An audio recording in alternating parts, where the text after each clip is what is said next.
Left of the box.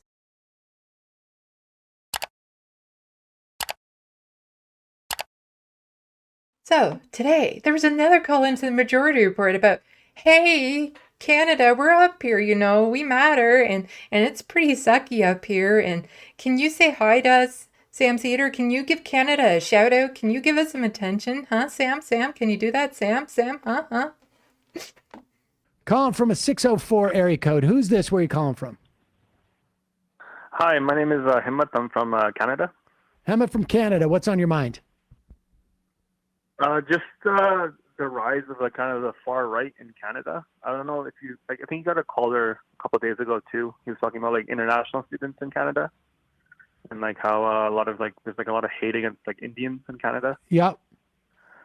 Yeah, I'm an Indian myself, and then I just see that we don't really have a strong left in terms of media.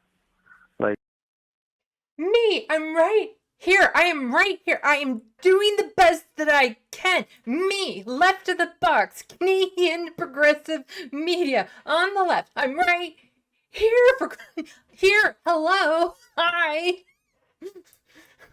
Bonjour. Salut. Hi. I'm right here. Ah. Compared to you guys down there, we need someone like you who kind of mocks the far right, who kind of, because we have a lot of a lot of outlets like Rebel News and True North that really focus on immigration as a problem and immigrants as a problem. I'm born in Canada, and growing up, it wasn't really that bad in terms of racism and stuff. Canada actually used to really pride itself to being different than America, but I feel since Trump came in, it's really emboldened a far right here. Yeah. And we kind of need help. We have the serfs and the rational national guy. And you have me. But I just don't see them really talking about Canada that much, and they're just leaving this huge window open for the far right. And I think they're really. I love this point in the video. You can't see it off to the side now, but the chat just has a whole bunch of left of the boxes. Thank you, MIDI Doctors, for doing that.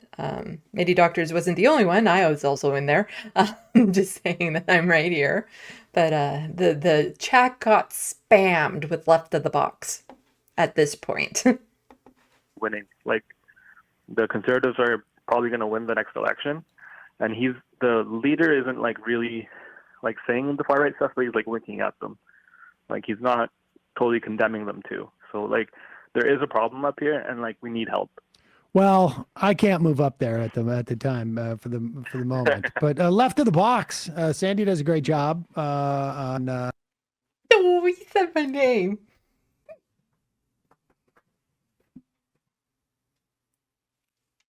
Sorry. He knows who I am. On the Canadian stuff, and I don't know. You got maybe you should do it yourself. Yeah, I mean the problem is there's a little bit of problem with. Appreciate the call. I would like to cover there's covering national is just more money and more clicks and that stuff. We have this video. There's some weird thing getting, so we're downloading. Yes, I'm trying my best up here to get it. But the caller is right. There has been an increase in racism in this country, and I have been touching on that a fair bit on my channel. But some things that have popped up recently in the news on this subject. To a landmark legal ruling now on the 5 life sentences handed down to a self-described white nationalist who intentionally drove his truck into a Muslim family in London, Ontario. This was a horrifying story. And just recently, it has been determined that this person was basically a terrorist targeting Muslims specifically. The judge said the attack represented an act of terrorism, the first time that finding has been made against a far-right extremist in Canada.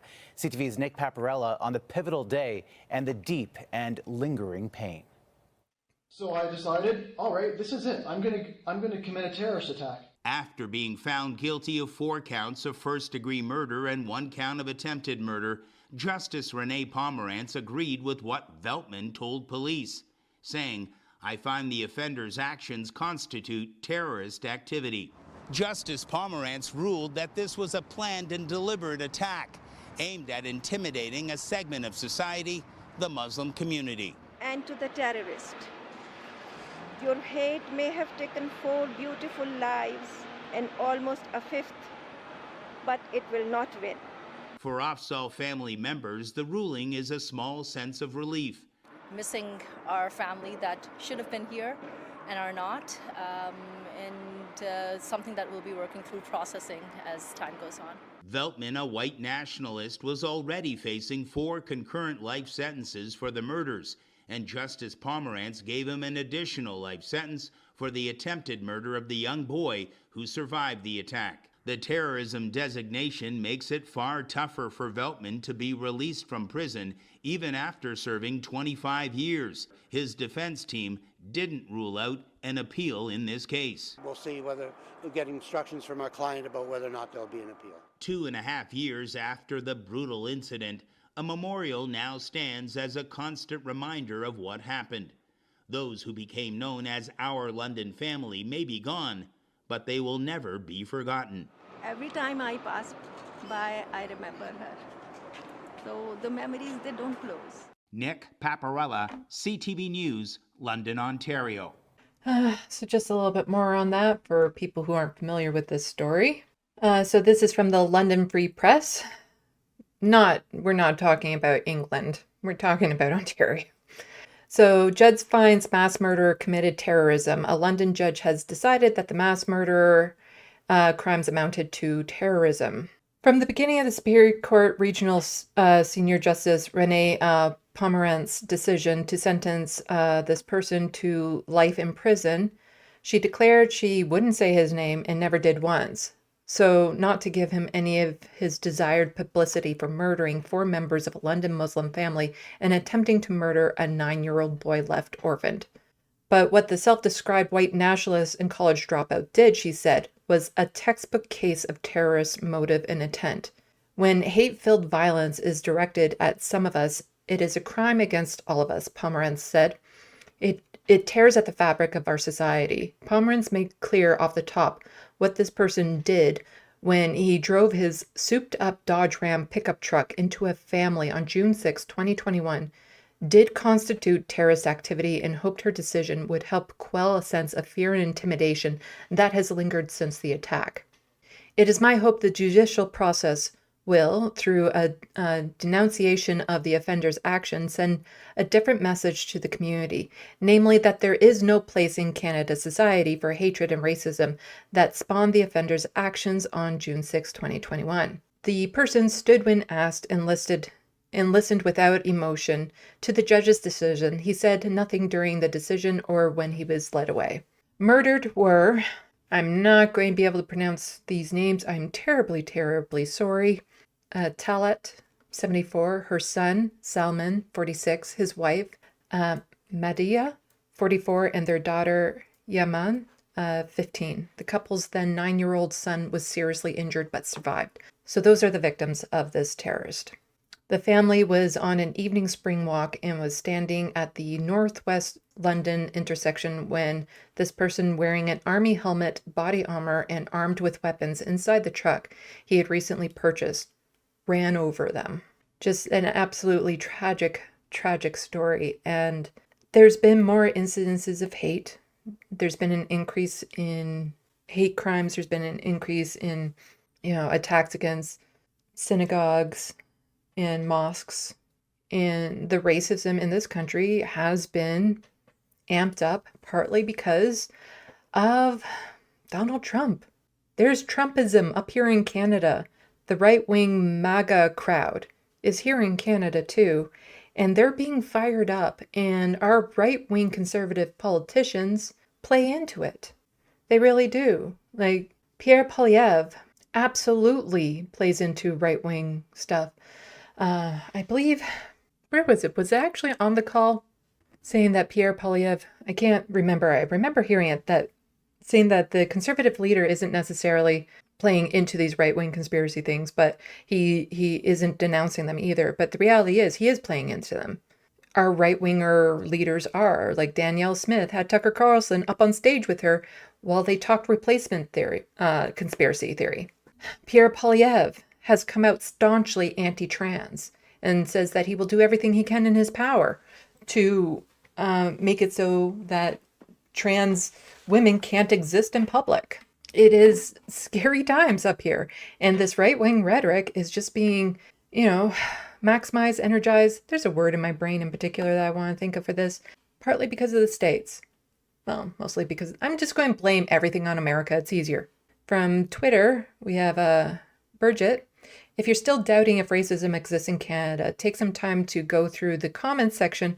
Racists are upset that Ontario is adding the long overdue mandatory Black history learning to students' courses. They can cry more. I have not actually read these comments. Let's see. Let's see how I do not doubt her. I've seen what some of these comments under posts like this look like before, so I do not doubt her, but let's take a peek. So, Ontario adding mandatory Black history learning to grades 7, 8, and 10 history courses. And I've covered this ages and ages ago. Actually, I think I did a Rebel HQ video about it, about Bill 168. Wow, I can't remember. I can't believe I actually remember the name. It was Bill 168, put forth by Laura May Lindo. And it was basically to do the whole what the right wing is worried about, the CRT, here in Canada. But it really was just to be like, no, let's actually add accurate history of Black people here in Canada to the curriculum at, certain grades. It wasn't CRT, critical race theory. So Ontario adding mandatory Black history learning to grade 7, 8, and 10 history courses. And here's Burgett saying again, this is good news, racists can cry more. And people who are upset about kids learning about the past history, especially Black history, should be ashamed of themselves. The point of school education is to learn about things like the world and local history and art. Okay, so quite often for me, the top ones will be a little bit more friendly because I've really cultivated my Twitter feed. Okay, here we go. Isn't it called history? What's with the coloring coding? Our government is turning everyone into racists. Okay, now give Black students in grades 7, 8, and 10 mandatory history lessons on what the impact of living a life of crime has on you. They don't know how to add and subtract, but they will know they are oppressed. Wow, this will definitely help students succeed in life. Somebody's just asking why. Students can go right from their Ojibwe class to their Black history class, then right to history where they learn all about how Canada is a genocidal colonizer. Good, look what this place is like because this is the only thing now in 2024. Don't even know what that means. Somebody saying, oh no, this is actually a good thing. Just this person saying, I'm almost 27. I didn't learn anything about Black people in Canada until Viola Desmond was put on the $10 bill. Everything else I learned was through research for my degree. Y'all should have been teaching kids this because they deserve to know, especially Black kids. I agree. It was not taught. When Bam was on my show, on the live stream, we were talking about how Africville was pretty much wiped out during the Halifax explosion, but they didn't receive the same help for some reason as the rest of Halifax when it came to rebuilding and things of that sort. This person saying, may I suggest to Moss with darker skin history to call in groups of humans by their skin color and should be interpreted as inherently racist. This is the practice that led to historical problems in the first place.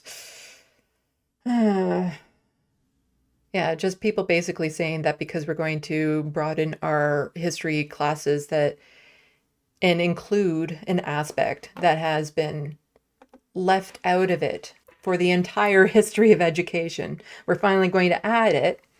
That suddenly, that is racist. That is a lot of insecure white people.